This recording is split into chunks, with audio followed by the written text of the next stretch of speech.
Predsednik vlade, gospod Marjan Šarec. Lepo pozdravljeni. Po današnji seji vlade, nekoliko daljša seja je bila, smo imeli več pomembnih tem. Ko smo 13. septembra prevzeli vlado Republike Slovenije, ko smo se postavili na svoje pozicije, nas je na mizi čakalo kar nekaj problemov. Problemov, ki so se reševali že prej, nas pa so pričakali v vsej svoji brutalnosti, se pravi, imeli smo na mizi odprte stavkovne zahteve sindikatov, potem se je bilo treba dogovoriti z občinami, pred nami je dvig minimalne plače, ki ga moramo izpeljati oziroma smo si ga zadali, kar pa je tudi zelo pomembno, je tudi predsedovanje Evropski uniji. No, danes smo sprejeli sklep, da predsedovanje Evropski uniji prevzame Igor Mali, vodenje predsedovanja oziroma pripravo projekta Igor Mali, ki je zaposlen v kabinetu predsednika vlade. Skratka, proces teče. Tukaj bomo vložili maksimalne napore, da predsedovanje izpeljemo oziroma da se na predsedovanje pripravimo v polni meri. Potem danes smo sprejeli soglasno tudi ZIPRS, se pravi Zakon o izvrševanju proračuna. Moram pa reči, da po teh 2 mesecih vlade Republike Slovenije v tej sestavi smo zaprli kar nekaj pomembnih poglavij, se pravi, zapiramo pogajanja s sindikati. Če tega ne bi storili, bi šlo vse svojo pot, finance bi se v vsakem primeru sprostile, imeli bi stavke, skratka, bil bi kaos in na koncu bi znalo to državo stati še veliko več. Potem drugi uspeh te vlade, ki smo ga dosegli skupaj s predstavniki občin, je dogovor o višini povprečnine. Tudi to je izjemnega pomena za predvsem nadaljnje sodelovanje. Predvsem smo pokazali, da so občine in vlada Republike Slovenije partnerji, ne da se jih jemlje kot nebodiga treba. Kot sem rekel, v pripravi oziroma v državnem zboru je zakon o minimalni plači. In pa seveda vlada je danes sklenila, da bo poslala v državni zbor seveda tudi predlog za vpis znakovnega jezika v Ustavo Republike Slovenije. Mislim, da si znakovni jezik zasluži, da je vpisan tudi v Ustavo. Če smo zapisali pitno vodo, potem je tudi jezik kot temeljna prvina človeka si zasluži biti vpisan v Ustavo. To imajo narejeno tudi že nekatere sosednje države, pa še nekatere druge. Sestal sem se z vodstvom društva in predstavili so mi problematiko, tako da sem jim obljubil, da bom nemudoma tako osebno, kot tudi na vlado predlagal sprejem tega predloga in da bo potem, ko bodo speljani vsi postopki, ko bo Ustavna komisija to predelala, da bo v državnem zboru tudi, verjamem, ta predlog dobil podporo. Kot sem rekel, pred nami so težke naloge, pred nami je še sprejem proračuna, ki ga bomo obravnavali, naslednje leto se bo to začelo, vendar se bodo pogovori začeli že zdaj. Mnogo ljudi meša Zakon o izvrševanju proračuna in sam proračun. Zakon o izvrševanju proračuna je tehnični dokument, ki omogoča, kot že ime pove, izvrševanje proračuna. Tega smo sprejeli danes, čaka nas pa še veliko napora, glede na to, da smo bili tudi opozorjeni, kot ste tudi vi pisali in poročali, da smo bili opozorjeni, da moramo izvesti tudi strukturni napor.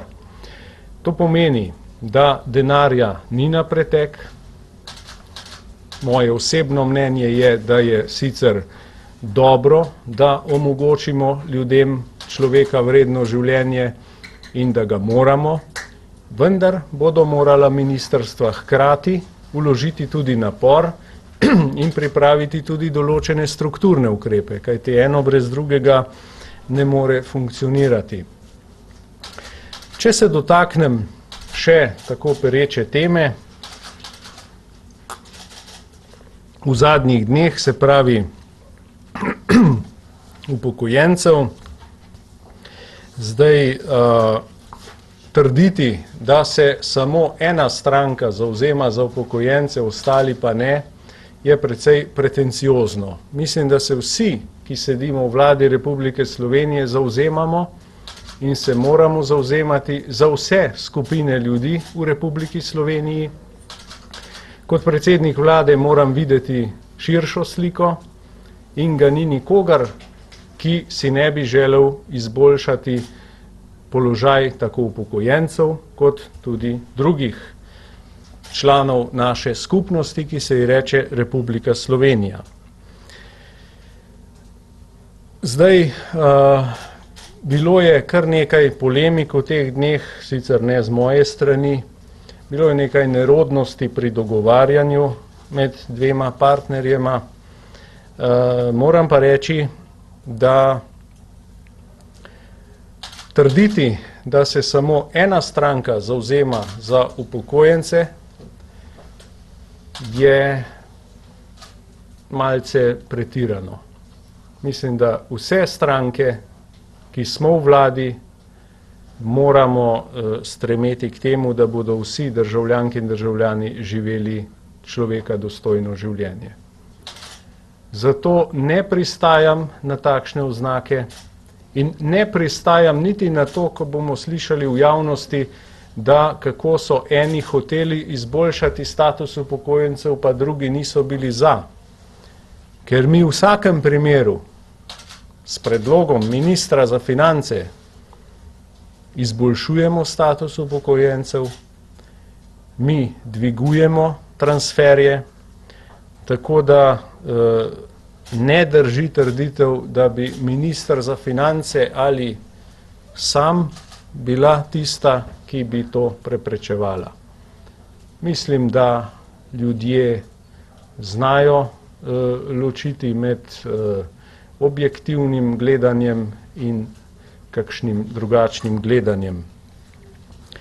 Tako da, če sklenem, vlada po dveh mesecih vendarle ima kaj pokazati, kolikor je pač v 2 mesecih to možno. Bomo pa počasi morali preiti od debat, kako zvišati neke transferje nekim takšnim, se pravi, tem ali onim skupinam, bomo morali preiti k debatam, kako zagnati stvari naprej. Mi imamo ogromne naloge, veliko dela nas čaka na področju infrastrukture, na področju, kot sem prej omenil, predsedovanja Evropski uniji, na področju tudi gospodarstva in tukaj moramo vložiti maksimalne napore. Če bomo tukaj uspešni, potem bo avtomatično denarja dovolj za vse. Tukaj pa seveda ob koncu mojega izvajanja ne morem niti mimo drugega tira. Navada je, in tisti, ki so nekoč vodili vlado, bi se morali tega zavedati, da zunanjo politiko usmerja ta minister za zunanje zadeve in predsednik vlade in da vsaka izjava, ki se jo da v javnosti, lahko sosede ali pa kogarkoli drugega tudi vznemiri. Zato bi bilo prav, da se vlada najprej seznani z vsemi plusi, minusi projekta in potem vlada oziroma bodisi zunanji minister, bodisi predsednik vlade to skomunicira navzven. Zlasti, ko gre za občutljive odnose, ko gre za partnerske odnose, ki se tičejo gospodarstva, pa ne glede na to, ali se bo na koncu drugi tir gradil s pomočjo sosednje države ali katere druge, ali ga bomo zgradili sami. To ne prejudicira te odločitve, želim samo jasno in glasno povedati, da izjave posameznih ministrov v tako občutljivih temah niso primerne, dokler se z njimi ne seznani vlada. Predsednik vlade je najbolj odgovoren za vse, pobere tako dobro, pobere tako slabo in prav je, da je s temi zadevami seznanjen, tako kot bom tudi danes povedal, po tolikem času, če ste mogoče že malo pozabili, nekdanjo ministrico za finance Matejo Vraničar Erman, ki je zakon o nepremičninah lansirala v javnosti, ne da bi vedel to finančni minister, ne da bi to vedel jaz, in potem se je spet začel vihar v kozarcu vode, časopisi, takšni in drugačni mediji so takoj analizirali, kdo bo več izgubil, kdo bo več pridobil, ne da bi vlada Republike Slovenije sploh rekla besedico dve o tem. In če bo v tej vladi vsak delal po svoje, kakor se mu pač v tistem hipu zdi, če bo vsak uradnik določal glavne silnice te vlade, potem ne bomo prišli daleč. Zato se mi zdi, da so bile tudi menjave, ki smo jih opravili, primerne, vse menjave do zdaj, nikakor nismo menjali na pamet, vedno tam, kjer je bilo to potrebno in povsod tam, odgovorno, kakor tukaj stojim pred vami, trdim, da kjer smo opravili menjave, zdaj delo teče bolje.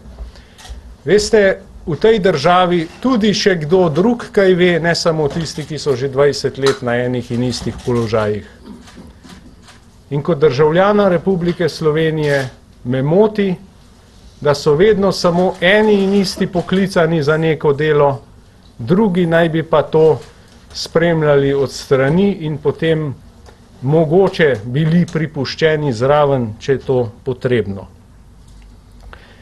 Zato sem prepričan, da v tem trenutku vlada deluje v polni sestavi, da je bilo na začetku nekaj organizacijskih težav, ki se izboljšujejo in če bomo vsi vložili napor, ki je potreben, potem bo prišel tudi uspeh.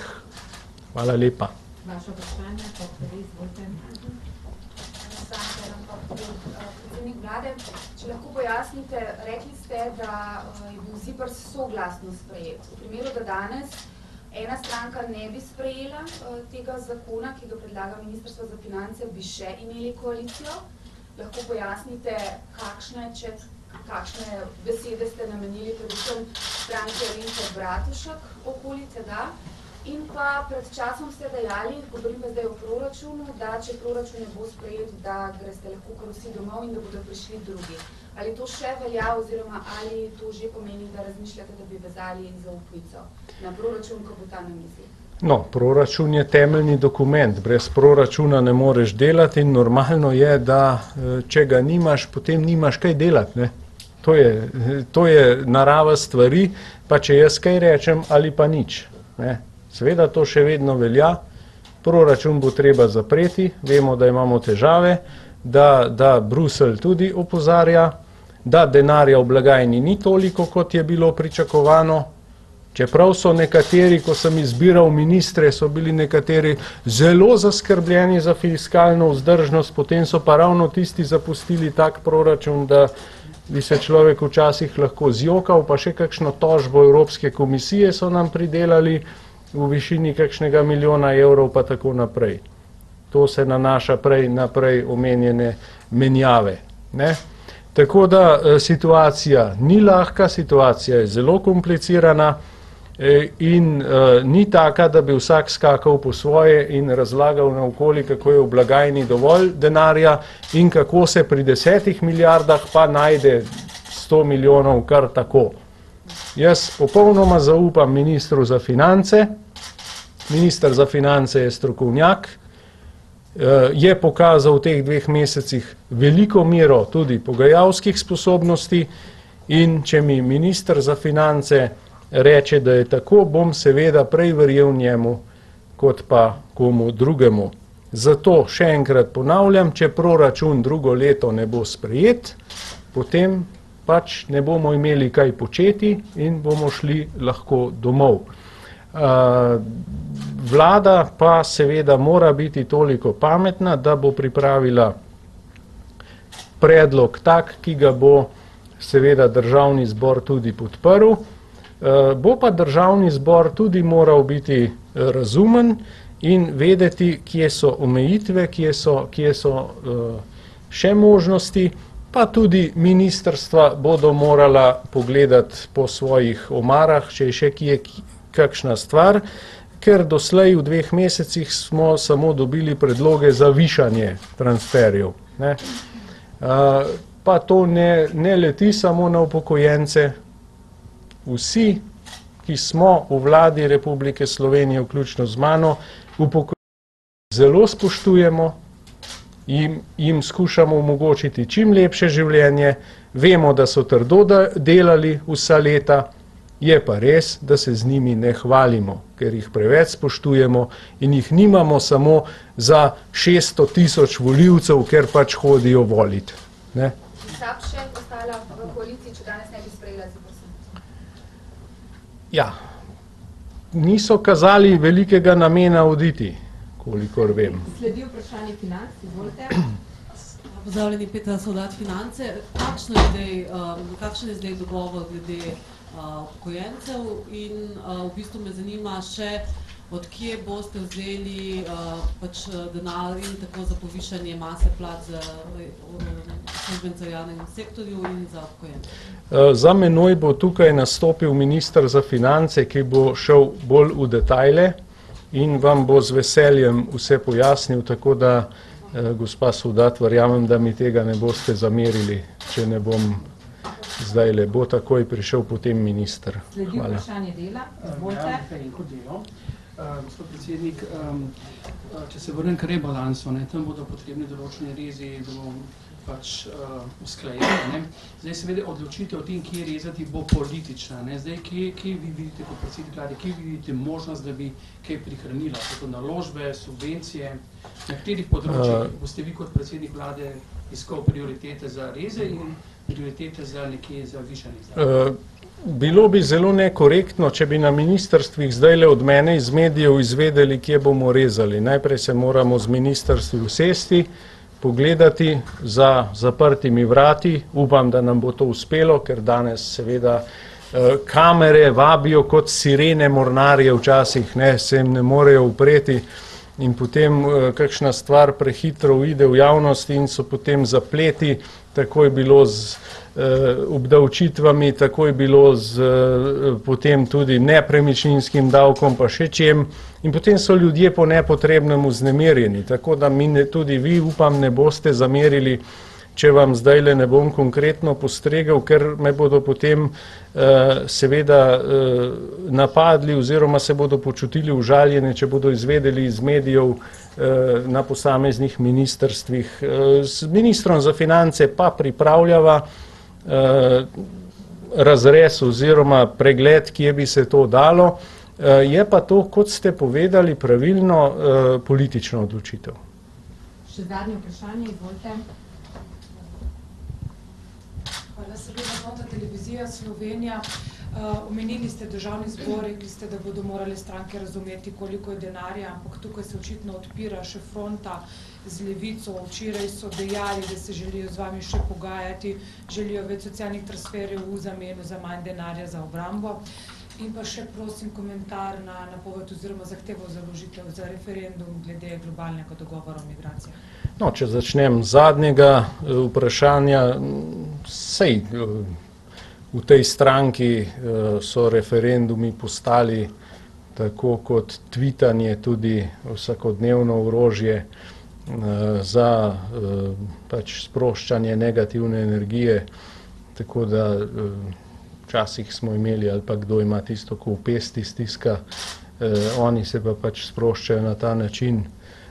Seveda pa referendumi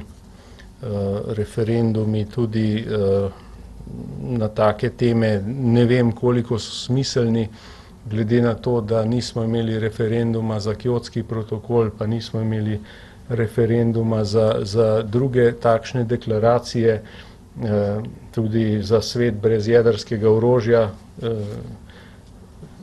Nismo še imeli referenduma, tako da ne vidim potrebe sedaj.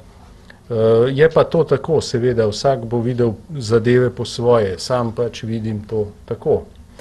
Kar se pa tiče Levice, ki ste jo omenili, zagotovo to sprejemam, da se bomo z njimi še pogovarjali, saj smo ves čas v dialogu.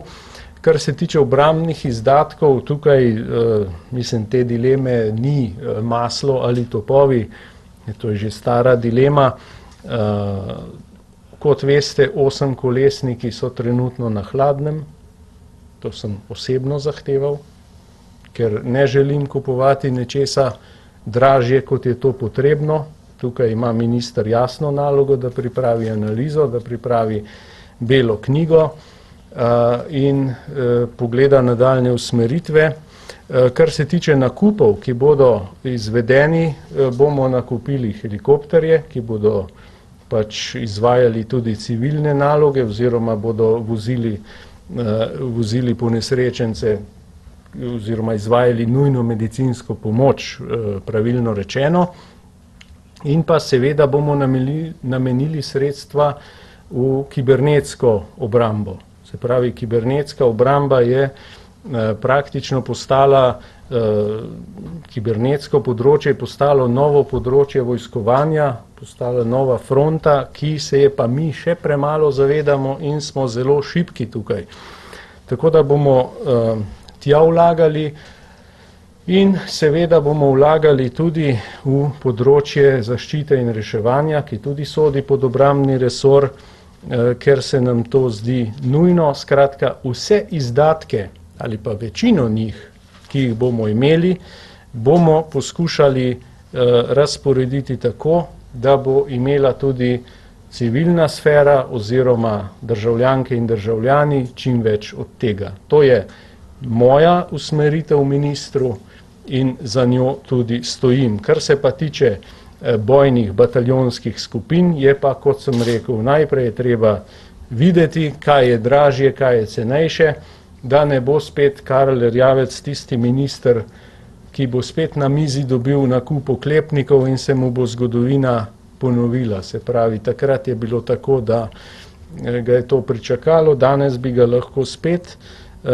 Moja usmeritev je, kot sem rekel, da vendarle hitimo počasi. Tako, zahvaljujem se predsedniku vlade. Najlepša hvala.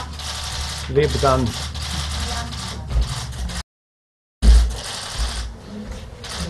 Dobar dan. Minister za finance, izvolite.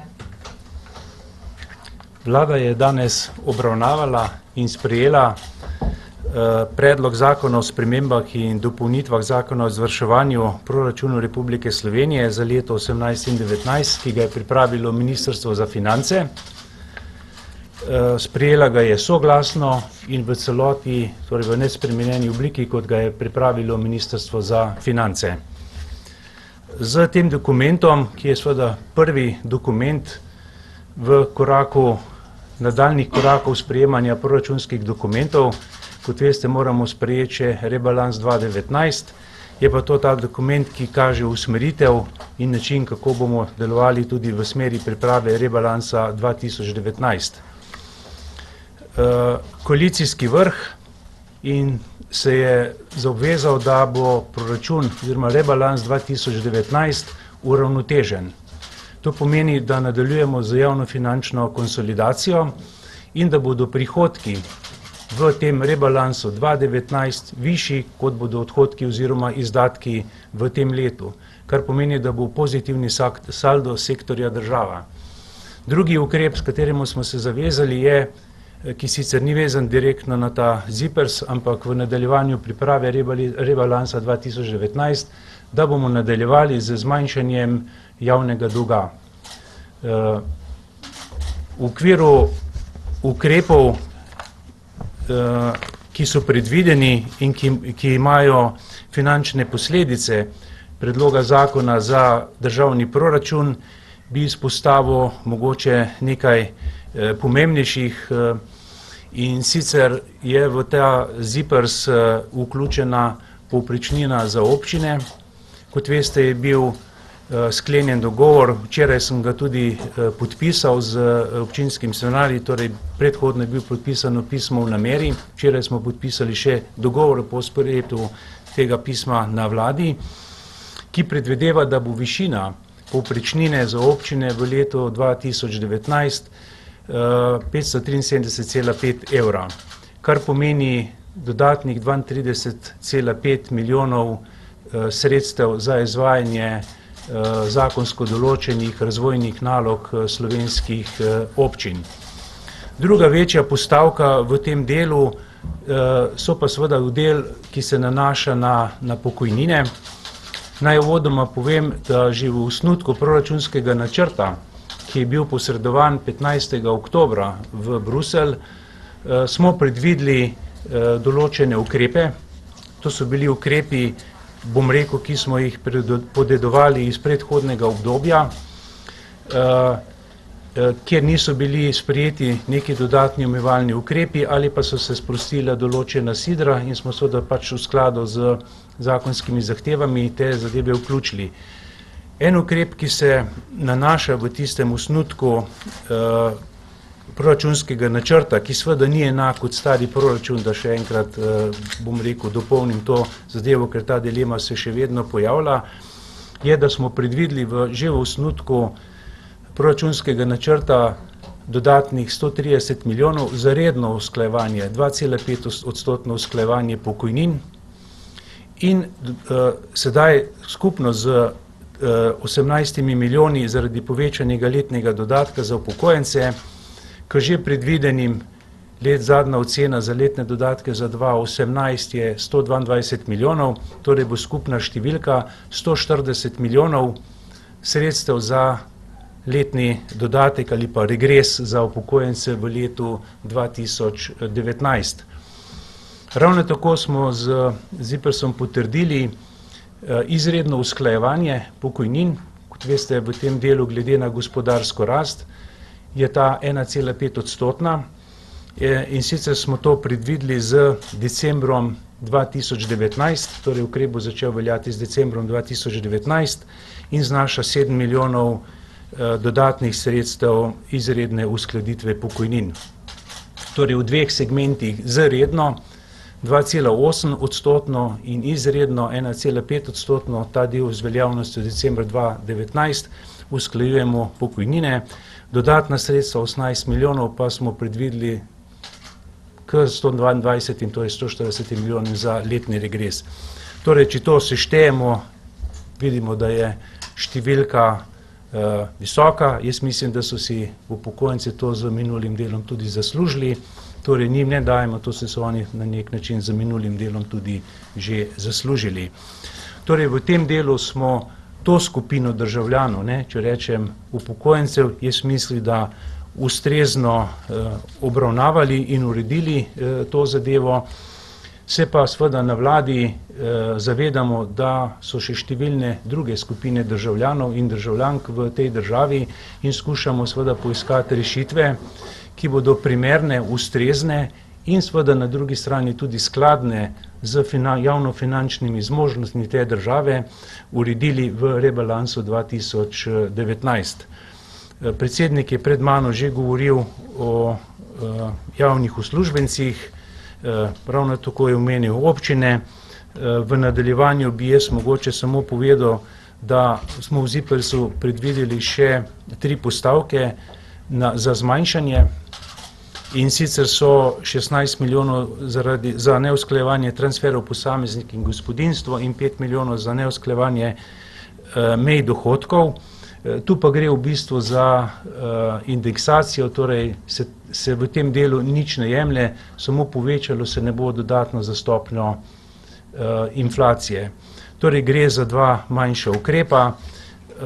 Vlada se je po obsežni razpravi, predhodnih obravnavah, da rečem razpravah, srečanjih, seznanila z tem dokumentom koalicijski vrh in poslanske skupine pa tudi z, bom rekel, številnimi delovnimi verzijami. Saj nekatere so prišle ven, kot ste videli, in smo se potem uskladili za varianto, ki mislimo, da je tudi najbolj pravična v tem delu in ki usmerja, ki, bom rekel, zajema še druge skupine. Torej, vlada je v tem delu pokazala, da tako rečem, tudi ta socialni čut za vse kategorije prebivalstva. Kot rečeno, ZIPRS je prvi korak naprej.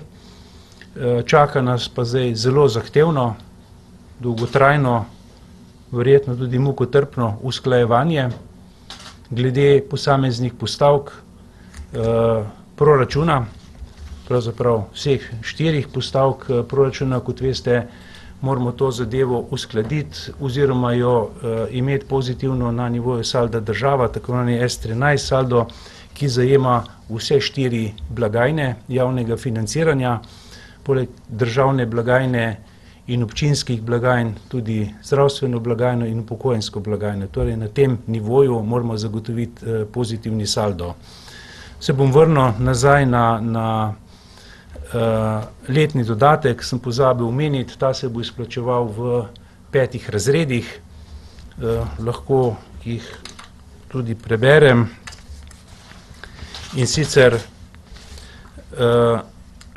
se izplača uživalcem pokojnin in nadomestil iz invalidskega zavarovanja v naslednjih zneskih, in sicer tisti, ki prejemajo pokojnino v znesku do 470 evrov in do 570 evrov, se letni dodatek izplača v višini 297, bom mogel pri prvem razredu začeti. Uživalcem pokojnin, ki prejemajo pokojnino v znesku do 470 evrov, se letni dodatek izplača v višini 437 evrov, tisti, ki prejemajo pokojnino v znesku od 470 do 570 evrov, se leta izplača v višini 297 evrov, tisti, ki jo prejemajo v razponu med 570 in 670 evrov, se izplača v višini 237 evrov, tisti, ki prejemajo pokojnino v razponu med 670 in 810 evrov, se ta izplača v višini 187 evrov in tisti, ki imajo pokojnino višjo od 810 evrov,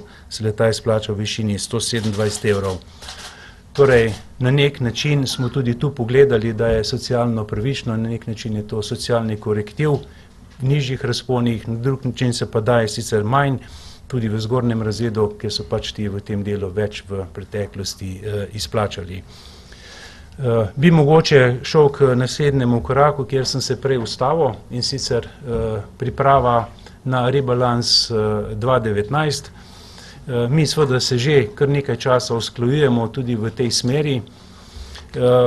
Nekaj postavk je še odprtih, precej postavk smo že zaprli, tako da moramo v nadaljevanju priti na finančne načrte posameznih ministrstev in še tam poiskati rezerve. Bom kar odkrito povedal, še nismo na tisti pričakovani pozitivni ničli, če se tako izrazim, precej dela še bo, poiskati bomo morali še precej rezerv, poleg finančnega ali pa bom rekel strokovnega vidika je pa tu seveda predvsem tudi še političen vidik, v katerih delih se bomo usklajevali, v katerih delih bomo še kaj rezali. Rebalans proračuna bomo seveda sprejeli v začetku naslednjega leta in upam, da bomo seveda v tem delu uspešni, tako da ga bomo čim prej v prvem kvartalu leta 2019 sprejeli in da bomo lahko delovali seveda kot država nemoteno tudi naprej. Hvala ministru. Vaše vprašanje na to temo, POP TV, finance. Suzana Berman, POP TV. Gospod minister Bertoncelj, ali imate vsaj okviren izračun, koliko milijonov torej manjka? Rekli ste, da imate še kar precej dela, da bo treba najti te milijone. Koliko milijonov manjka v obstoječem proračunu 2019? Torej, koliko milijonov boste morali najti z rebalansom? Govori se, da zagotovo več kot 100. Če vsaj okvirno lahko poveste, ki oziroma komu boste jemali, poleg tega, da boste popraskali po ministrstvih. Kot veste, v volilnem letu v Sloveniji ne sprejemamo proračuna, tako da obstoječi proračun za leto 2019 je bil sprejet v novembru 2017 z osnutkom proračunskega načrta, ki smo ga posredovali v Bruselj, smo seveda na novo definirali prihodke in odhodke na bom rekel, dokaj višjem nivoju. V tem delu nam gre gospodarska rast na roko, kot veste, je bila oziroma bo v letošnjem letu zelo visoka, tudi v primerjavi z ostalimi evrskimi državami. Temu primerno smo seveda tudi ta prihodkovni in seveda odhodkovni del korigirali. Načrt, ki je šel v Bruselj, je predvideval 0,2% pozitivnega salta v smislu merjenja z BDP-ja. Že v tem delu smo takrat dobili, bom rekel, prvo opozorilo, da moramo povečati strukturno skladnost. Včeraj, mislim, da je bilo včeraj na tiskovni konferenci, je bilo pa pravzaprav ponovljeno isto. Torej, od načrta, ki smo ga že posredovali v Bruselj in kjer so bile takrat zavedene vse zahteve, da tako rečem, prihodki in odhodki na presečni datum v oktobru, moramo vložiti dodatni napor za zmanjševanje odhodkovne strani. Kar je vlada v vmesnem obdobju sprejela, je sprejela zakon o socialno-varstvenih prejemkih, ki predvideva dodatnih 75 milijonov odhodkov za, bom rekel, najranljivejše skupine v naši državi. Tako da v tem delu smo seveda, če bi vzeli gledano v celoti in ko dodajemo seveda zahteve z koalicijskega sporazuma, to ste verjetno vprašali, kje bomo vzeli denar za vse to, smo na koalicijskem vrhu v ožji ali širši skupini že, bom rekel, obravnavali te zadeve, smo že poiskali precej rezerv, da se tako izrazim, oziroma mogoče bolj pravilno povedano, postavili smo si prioritete in naloge, ki jih želimo v letu 2019, ker ta del se nanaša 2019 tudi uresničiti. Kot vidite, smo v tem delu pokojnin, če se vrnem, predvideli te dve aktivnosti, tam je nekaj več na aktivnosti.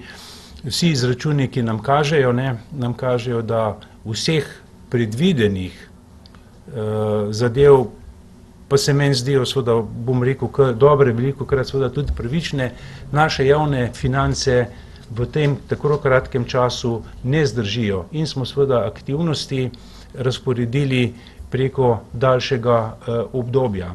Torej, na ta način bomo seveda del teh sredstev, da tako rečem, pridobili oziroma zmanjšali izdatke v naslednjem letu. Jaz sem bil v preteklih tednih v svojih izjavah, se zavedam, dokaj zadržan. Mislim, da je tudi prav, da je minister za finance zadržan, da pride in pove takrat, ko so številke znane in jih lahko povem kot eksaktne številke in potrdim. Nažalost je v preteklem obdobju prišlo tudi kar nekaj delovnih osnutkov ven in seveda delovni osnutki, pogledajte, to je bilo delovno gradivo, na osnovi katerega smo se usklajevali.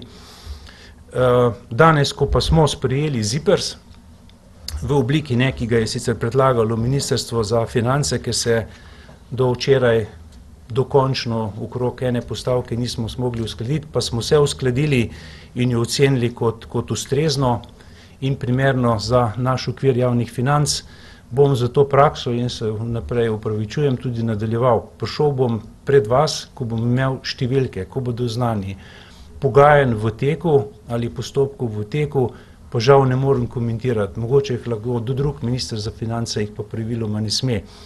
Vsaka informacija, ki jo poda minister za finance, seveda glede številk, mora biti točna ali pa če je v nekem okviru čim bolj točno napovedana, je pa vsaka cenovno občutljiva informacija. Tako da se opravičujem, jaz imam, približno vemo ta razpon, ga pa v tem delu žal ta hip ne morem povedati, ker smo pa zdaj res v zelo intenzivnem obdobju pogajanj, usklajevanj, kako to številko oziroma to razliko, to vrzel zmanjšati in priti na pozitivno nulo.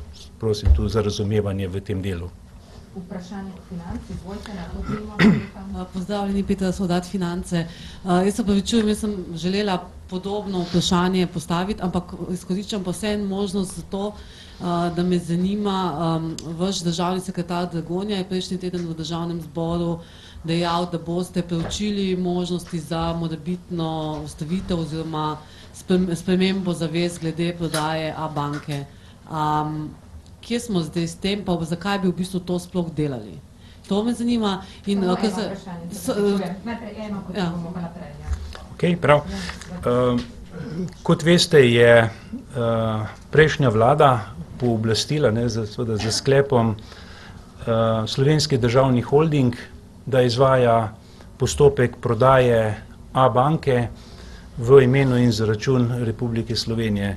Tako da v tem delu bi bil pravi naslov glede postopkov Slovenski državni holding. Postopek, kot je bilo tudi predstavljeno na seji odbora za finance, teče. Do zdaj ni bilo seveda sprejete nobene druge odločitve, teče pač v skladu z rokovnikom in v skladu z prijeto nalogo, ki je dobil Slovenski državni holding. Je bilo pa seveda tudi rečeno, da bomo proučili. Ministrstvo za finance, seveda ne samo Ministrstvo za finance, vključno z banko, bomo še enkrat temeljito analizirali vse postavke, zamejitve, ki so bile dane, in bomo pristopili poleg te analize tudi k proučitvi pozitivnih in negativnih učinkov, ki bi kakorkoli v tem delu lahko imel takšen sklep. Seveda, ko se bomo to uskladili okrog teh, rečemo, strokovnih meril, gre za zelo kompleksne pravne in finančne analize. Šele takrat bo ta predlog obravnavala vlada in če ga bo seveda vlada obravnavala in potrdila, bomo lahko mi pristopili. Če smem, naslednje vprašanje ima Delo, pa bomo potem predlagam, da damo pač vsem možnost. Gospod minister, rekli ste, da lahko komentirate številke, pa vas bom jaz zdaj eno vprašal. Zdaj, koliko je zdaj znašala ta kupnina za NLB, to dobrih 600 milijonov, zdaj če odštejemo vse te stroške, odvetniške in druge, koliko tega denarja se je nateklo v proračun in kako ga bo vlada uporabljala? Ne vem, slišali smo tudi načrte, da bi s tem recimo gradili drugi tir, kako bo ta denar uporabljen? Kupnina je že prišla na naš račun. V skladu z dosedanjo prakso, tudi v preteklosti je bilo tako, NLB in vse ostale privatizacije, ki so potekale, se v skladu z tem 10% kupnine nakaže na račun ali pa podračun demografskega sklada. 90% pa je namenjeno pač v skladu z SDH in tudi namenom za zmanjševanje javnega dolga. Torej 90% kupnine bo šlo za zmanjševanje javnega dolga. Za ostale investicije ne, imamo pa bilanco B in bomo v okviru tega reševali. Tega Slovenija ima vprašanje. Ja, Vesna Zadravec. Jaz bi vas vprašala glede nepremičninskega davka. Že kar nekaj tednov se je to zavleklo. Zanima me, kdaj bomo ta predlog, oziroma kdaj bo ta predlog predstavljen poslancem. Zakon o davku na nepremičnine se vleče že iz leta 2010, če se prav spomnim. Tako da že kar nekaj vlad je poskušalo z tem predlogom. Dejstvo je, da mi ta zakon potrebujemo. Kot sami veste, je polovica občinskih odlokov o NUSZ pravzaprav neustavnih, nezakonitih, torej tudi že z tega vidika moramo zadevo urediti. Vlada je, bom rekel, Ministrstvo za finance in seveda tudi Ministrstvo za okolje in prostor, to je skupni projekt, če tako rečem, nemudoma pristopilo. Mi smo si zastavili po ponovnem pregledu, zdaj rečem v najkrajšem obdobju, 2 aktivnosti, ki jih želimo narediti. Ena je, da damo najprej možnost stroki, da se do tega opredeli. Kot veste, je vlada imenovala, mislim, da je 23 članski strokovni svet, ki je sestavljen iz strokovnjakov za vrednotenje nepremičnin in tako naprej, iz predstavnikov različnih ministrstev in predstavnikov občinskih združenj.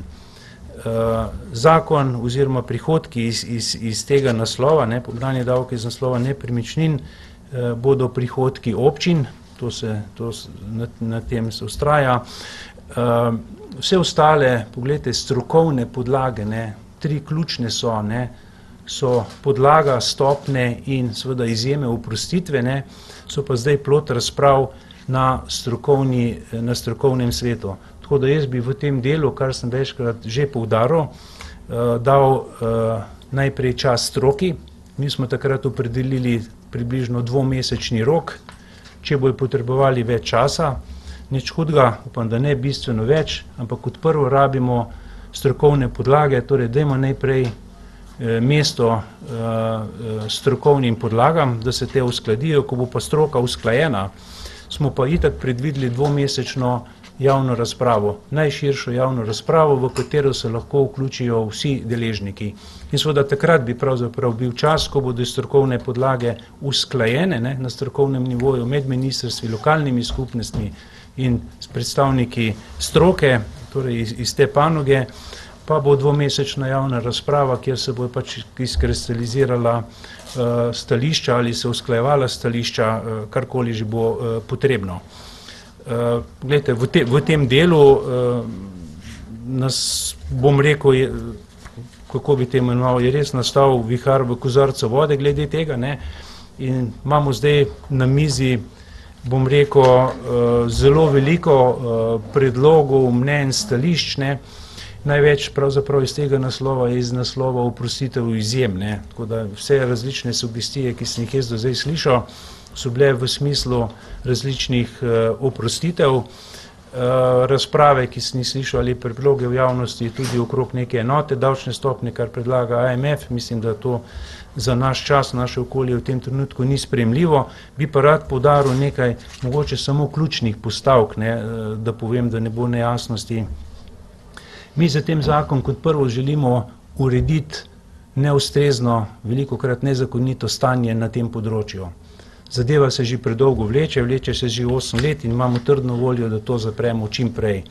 2, za segment prebivalstva želimo zadevo tako urediti, da se ne bo povečalo breme iz tega naslova za prebivalce. Ker so pa določene anomalije v sistemu, pa lahko pride do nekih sprememb pri posameznih prebivalcih na posameznih območjih. Ampak v smislu agregata, kot mi pogledamo, ne bo za prebivalstvo dodatnih obremenitev. V drugem segmentu gospodarstva pa zaradi ureditve stanja pričakujemo celo rahle pozitivne učinke. Kot veste, so v posameznih občinah razlike tudi do 100-krat in to pa res ni primerno, to moramo urediti. Tako da bomo šli v to zadevo, da to uredimo. Vse ostale zadeve so pa, pogledajte, še vedno odprte. Vsekakor se bomo potrudili, da bomo na tem delu temeljiti.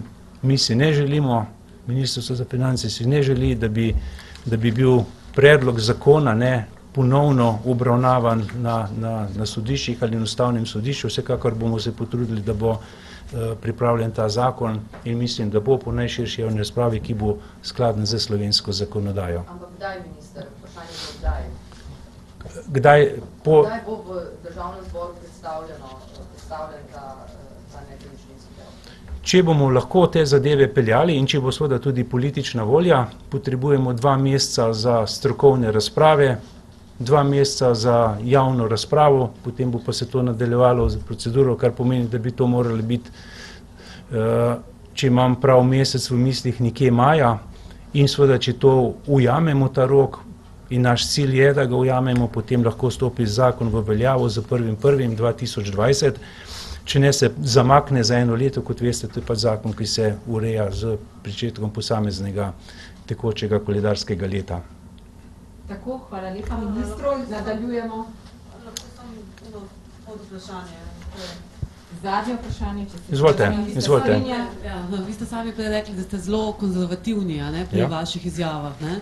Glede na to, da postopek prodaje A-banke že teče, ne, mislim, kako pa to, da dovolite državnemu sekretarju, da tako cenovno občutljive informacije daje na trg, kot je ustavitev prodaje, postopka prodaje. Se ne bojite, da bo učinek zelo podoben kot pri prodaji drugega državnega premoženja, da se bo tako samo nižala kupnina. In tudi, ne, kar se tiče spremembe zavez, ne, potem spet pridemo tako, kot pri NLB-ju, ne, vi ste bili sami v SDH-ju, v bistvu v čas fire sale-a, ne, ki tudi manjša pričakovano kupnino. Ne. Kako pa v bistvu to pustite? Mislim, vem, da je to pač politično vprašanje, ampak ne, vi bi pa mogoče kot finančni minister vseeno mogli za malo več previdnosti pri tem poskrbeti.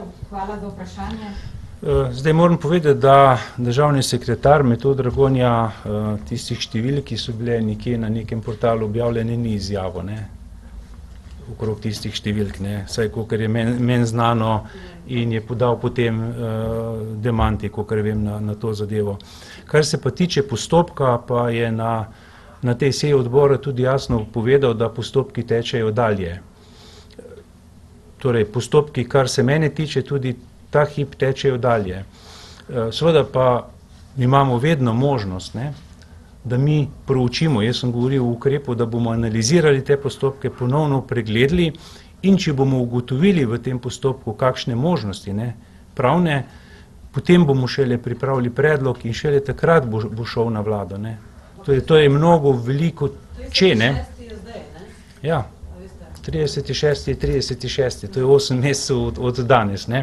Tako da, poglejte še enkrat, postopek teče, kar se tiče postopka, mirno se obrnite na Slovenski državni holding, on vodi ta postopek, mi bomo po naši strani samo kot, bom rekel, skrben gospodarstvenik pogledali, če se da, če se sploh da v tem segmentu, v pravnem segmentu, karkoli še postoriti.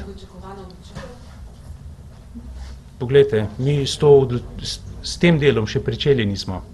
Še zadnje vprašanje TV Slovenije na proračun.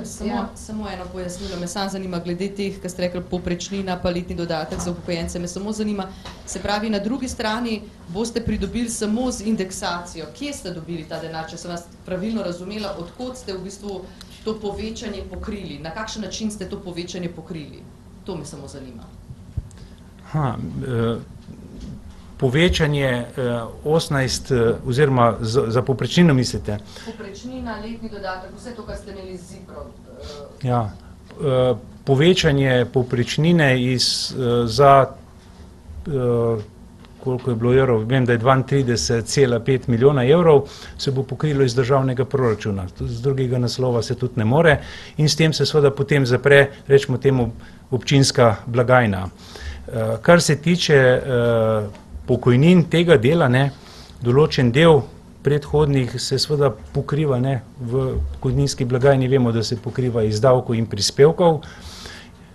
V trenutni situaciji imamo ugodno klimo, imamo konjunkturo, se seveda nabira bistveno več prispevkov in davkov in je v tem primeru potrebno razliko pokrivati v manjši meri iz državnega proračuna. Kot veste, pokojninska blagajna nikoli nima viškov, ne, ima vedno nulo, razliko pokrivamo. In seveda v celotni zgodovini nismo še nikoli imeli plusov v pokojninski blagajni, ampak smo to pokrivali razliko iz državne blagajne, ki se nam je v tem delu seveda pri ugodni gospodarski rasti nabralo več, bo tudi v tem delu za pokrivanje potrebno manj, da bo negativna razlika, ampak seveda razlika do tega dela bo prišla v tem delu, kar bo zmanjkalo samo iz državne blagajne. Ne boste pa nikomur vzeli? V tem, ja, vse to je bil naš cilj, da nič ne jemljemo. Poglejte, tudi v tistem delu zakonsko-socialnih prijemkov smo se držali tega, da nismo hoteli jemati in smo držali naprej. Pri indeksaciji ravno tako nobenemu ne jemljemo, samo poveča se ne za tisti odstotek ali 2 inflacije. V tem delu ravno tako nobenemu ne jemljemo. Ne. Na lansko leto, recimo pri letnem dodatku, Zato je bila mogoče tudi nesporazum, pri kje mi povečujemo to za 18 milijonov. Tako, če ni več vprašanj, hvala lepa ministru. To ni bila današnja tema vlade. Samo če lahko komentirate včerajšnjo napoved oziroma včerajšnjo objavo sinteze, da bo tožila SDH zaradi prodaje Ljubljanske banke zaradi prenizko postavljene cene. To zelo težko to komentiram, ne. Hvala lepa. Hvala lepa, hvala ministru. Nadaljujemo z ministrico za delo, družino, socialne zadeve in enake možnosti. Dober dan. Dober dan. Dober dan. Dober dan. Naj najprej izrazim zadovoljstvo, da bomo uspeli z novim letom praktično odpraviti vse varčevalne ukrepe na področju družinskih transferjev ter transferjev posameznikov in pa gospodinjstev. Moram povedati, da so bila pogajanja zelo intenzivna in sem vesela, da je na koncu minister za finance ter seveda tudi vlada prisluhnila našim argumentom. Z novim letom se tako v celoti sproščajo otroški dodatki in pa štipendije, to dodatno pomeni približno 9000 dodatnih štipendij. Dodatek za veliko družino ostaja in ne bo več vezan na cenzus. To pomeni, da postaja univerzalna pravica in teh bo dodatno podeljenih približno 4000. Porodniška nadomestila ne bodo več omejena na 2-kratnik povprečne plače, ampak bodo 2,5-kratnika, kot je bilo to pred sprejetjem varčevalnih ukrepov. In to, kar je tudi zelo pomembno, po 6 letih bo porodniško nadomestilo ponovno 100% in ne 90%, kot je to veljalo zadnjih 6 let. Moram seveda posebej poudariti, kot sem to poudarila tudi pri sprejetju zakona o socialno-varstvenih prejemkih, da bomo pregledali ponovno vse mehanizme podeljevanja vseh teh transferjev, tako da bodo do njih upravičeni tisti, ki jih zares potrebujemo oziroma da na tem področju ne bo prihajalo do zlorab. Na koncu bi tudi rada še sporočila, kar se tiče zakona o izvrševanju proračuna, da bomo zagotovili še 10 dodatnih zaposlitev za potrebe inšpektorata za delo v skladu z napovedanem boju proti prekarnosti. Želela bi tudi povedati, da je vlada danes sprejela načrt izvajanja ukrepov aktivne politike zaposlovanja, in sicer ki je pripravljen na podlagi 2 dokumentov, sicer na podlagi smernic za izvajanje ukrepov aktivne politike zaposlovanja za leto 2016 in do leta 2020 in na podlagi proračuna za leto 2019. Za aktivno politiko zaposlovanja bo tako za leto 2019 na voljo približno 91 milijonov, od tega 56 milijonov evropskih sredstev oziroma natančneje sredstev Evropskega socialnega sklada, 35 milijonov pa iz integralnega proračuna. S temi programi aktivne politike zaposlovanja predvsem rešujemo strukturne težave trga dela. Ciljne skupine tukaj, ki jih poskušamo zajeti, so dolgotrajno brezposelni, mladi, starejši in pa osebe z nizko izobrazbo. Če mogoče povem konkreten primer, imamo na eni strani mlajšega brezposelnega moškega, na drugi strani podjetnika, ki potrebuje šoferja tovornjaka. S temi programi bomo seveda temu mlademu moškemu omogočili, da bo lahko naredil izpit za tovornjaka, na drugi strani bo pa podjetnik dobil kader, ki ga tudi potrebuje. Ocenjujemo, da bo v te programe aktivne politike zaposlovanja vključenih približno 35.000 zaposlenih.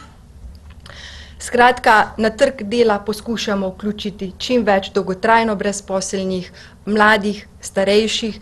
Centri za socialno delo in pa uradi za delo že imajo moja stroga navodila, da je pomemben vsak brezposelni, vsak starejši in da je potrebna individualna obravnava vsakega posebej, zato da pridobijo znanja in pa veščine, s katerimi jim bomo lahko povečali zaposlitvene možnosti.